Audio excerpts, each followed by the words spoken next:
మైత్రి media news channel కు స్వాగతం. నా పేరు పూనూరు గీతాంజలి, మాది కావలి. నన్ను 2016 25 ఆగస్టున మన్వాల్పాడు గ్రామం చేజర్ల మహేష్ రెడ్డికి ఇచ్చి వివాహం జరిపించారు పెద్దల సమక్షంలో. అప్పటి నుంచి నన్ను చాలా విధంగా వేధిస్తూ చాలా ఇబ్బందులకు గురి చేస్తున్నారు. నా మీద నానా రకమైన కేసులు పెట్టడము, ఈ కేసులకు వెనక పమ్ని రవికుమార్ చౌదరి ఫోన్ చేయడము, నన్ను నానా విధంగా ఇబ్బంది పెడుతున్నాడు. నేను నా భర్త హైదరాబాద్లో ఉన్న సమయంలో మా ఇంటికి రావడము, అతను డ్యూటీకి వెళ్ళాక నన్ను శారీరకంగా మానసికంగా వేధించడము, నేను ఎదురు తిరిగి అడిగితే ఏం చేస్తావు ఎవరికి చెప్తావు అని బెదిరించడము, నా భర్త లేని సమయంలో ముఖ్యంగా నేను ఏ ఊర్లో అయితే ఉంటానో ప్రతి ఇంటికి రావడము, ఈ విధంగా నన్ను గురి చేస్తున్నాడు. నేను నా భర్త కలిసి కాపురం చేసేదానికి సహకరించకుండా నా భర్తను తన ఇంట్లో పెట్టుకొని ఇప్పటికీ కూడా నా భర్త తన అమ్మ నాన్న అతని గెస్ట్ హౌస్లో మన్వాల్పాడు గ్రామంలోనే ఉన్నారు.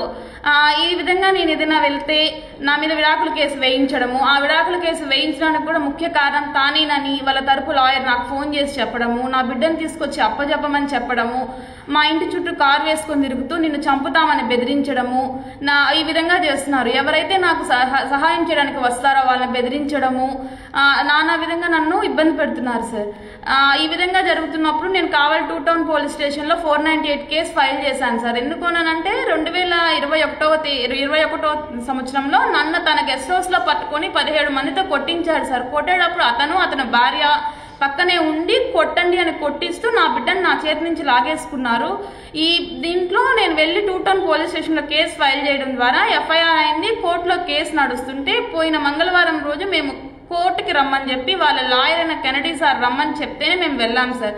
అక్కడికి వెళ్ళాక కోర్టు వాయిదా పడిందని, తనకు అనుకూలంగా తీర్పు రాలేదని మమ్మల్ని కక్ష సాధింపుగా కొట్టించి దాని వెనక అతనే ఉండి ఫోన్ చేసి బెదిరిస్తున్నారు సార్.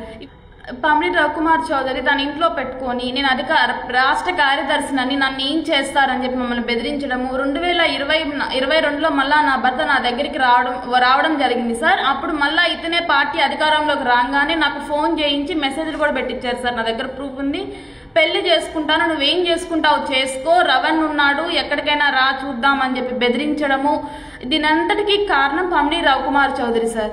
అతని ఇంట్లో పెట్టుకొని నన్ను నా భర్తని నా బిడ్డని కాకుండా చేస్తూ నానా విధంగా వేధిస్తున్నాడు సార్ మమ్మల్ని. కుమార్ చౌదరి ఇదే విధంగా కాకుండా నా భర్త లేని టైంలో నేను బుచ్చిరెడ్డిపాలెంలో ఉన్న ఇంటికి రావడము, లైంగికంగా వేధించడము, అక్కడ నేను ఒప్పుకోలేదని దానికి లొంగలేదని నా భర్తకి చెప్పి నన్ను మన్వాల్పాడు గెస్ట్ హౌస్కి తీసుకురావడము, ఆ గెస్ట్ హౌస్లో నేను వాళ్ళకి తగునంగా వినలేదు అతని వేధింపులు కానీ నన్ను కొట్టడము జరిగింది. దాని ద్వారానే నేను కేసు ఫైల్ చేయడము, దాంట్లో పమ్ని రవికుమార్ చౌదరిని A5 ముద్దాయిగా కూడా చేర్చడము, ఆ కేసు ఇప్పుడు కోర్టులో జరగడము, అది ట్రయల్ లిస్ట్లో ఉండడం, తన కోర్టుకు రావాల్సి వస్తుందని నా మీద ఈ విధంగా దాడి చేయిస్తూ నా ప్రాణానికి ముప్పు ఉంది. అతని నుండి నాకు నా కుటుంబానికి రక్షణ కల్పించాలని పోలీసు వారిని కోరుతున్నాను.